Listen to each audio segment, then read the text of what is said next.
राष्ट्रीय महामंत्री श्री तरुण चुग जी ने की। पार्टी का पूरा कोर ग्रुप जो है वो शामिल था इस डिस्कशन में। Leader of opposition Sunil Sharma साहब इसमें शामिल नहीं हो सके क्योंकि वो जम्मू कश्मीर में नहीं है, बाहर हैं, कार्यरत हैं। कोर ग्रुप में काफी मुद्दों के ऊपर जो है वो चर्चा हुई। जो इस टाइम जम्मू कश्मीर में पॉलिटिकल सिचुएशन है उसके ऊपर भी चर्चा हुई और आने वाले इलेक्शंस, खासकर राज्यसभा के इलेक्शंस के ऊपर भी बातचीत हुई है। कोर ग्रुप का व्यू जो है वो लिया गया पार्टी की तरफ से। जो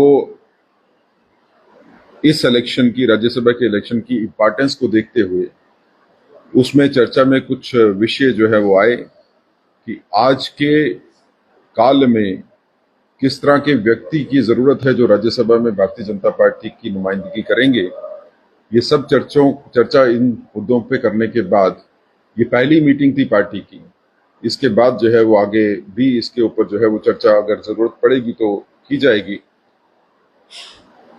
पार्टी ने अपने सारा व्यक्तित्व जो लोगों ने रखा, जो बातें रखी कोर ग्रुप ने, वो सभी बातें जो है वो पार्टी हाईकमान को जो है वो कन्वे की जाएंगी और उसको ध्यान में रखते हुए आने वाले टाइम पे ये फैसला होगा कि भारतीय जनता पार्टी की तरफ से राज्यसभा में कौन से कैंडिडेट्स जो हैं वो इलेक्शन लड़ेंगे और कितनी सीटों पे हम इलेक्शन लड़ेंगे। तो ये जो आज जो मिशन आपने दिया है, कब तक दूसरी मीटिंग होगी, कब तक फाइनल? 6 तारीख से नॉमिनेशन की प्रक्रिया शुरू होगी। देखिए, जब तक तो नॉमिनेशन नहीं होती है तब तक तो कोई फाइनलाइज करने का तो कोई बात भी नहीं है।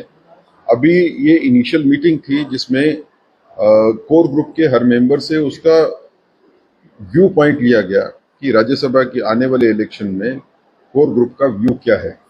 हर किसी ने खुल के अपने विचार रखे हैं उसमें और वो विचार सारे के सारे पार्टी को कन्वे हुए हैं और वो जो हमने बात रखी है वो पार्टी हेडक्वार्टर को भी कन्वे होगी। जो कमेटी है, कंसर्न कमेटी है, वो इसके बारे में सोच के जो है वो निर्णय लेगी। जो निर्णय पार्टी लेगी वो सभी को मान्य है।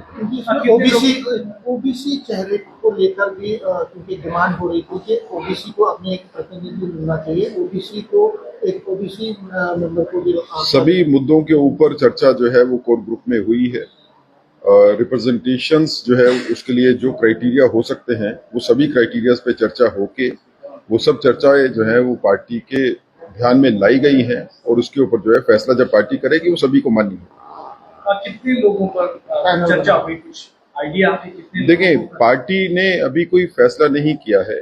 कुछ व्यक्तियों के ऊपर चर्चा जो है वो नहीं होती है पार्टी में। इस टाइम पे किस तरह के व्यक्तित्व की जरूरत है उसके बारे में चर्चा जरूर हुई है कि भारतीय जनता पार्टी के लिए आने वाले वक्त में कौन सी शख्सियत हो जो आवाज उठा सके। वो आदमी मैटर नहीं करता है, वो क्वालिटीज मैटर करती हैं। उसके ऊपर चर्चा की गई है और आने वाले वक्त में जो मैंडेट जिसको मिलेगा वो भारतीय जनता पार्टी का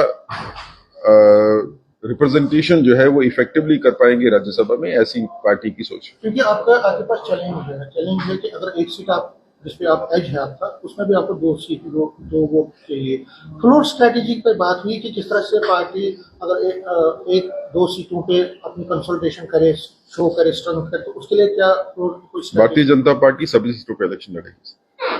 सभी सीटों पे हम इलेक्शन लड़ेंगे राज्यसभा। अच्छा, दूसरा था जो बाइपोल होने वाले दो, हालांकि उसमें नहीं, उसके बारे में अभी चर्चा नहीं हुई है। जब नोटिफिकेशन आएगी उनकी तो उसके बाद चर्चा उस पर करेंगे। अच्छा, तो एक और सवाल था कि जो राज्यसभा के लिए जो इलेक्शन होने वाले, क्या क्योंकि बाकी पार्टियों के साथ कोई बातचीत नहीं, अभी ऐसी कोई बातचीत नहीं, किसी पार्टी के साथ कोई बातचीत। या क्रॉस वोटिंग पे रिव्यू करेंगे?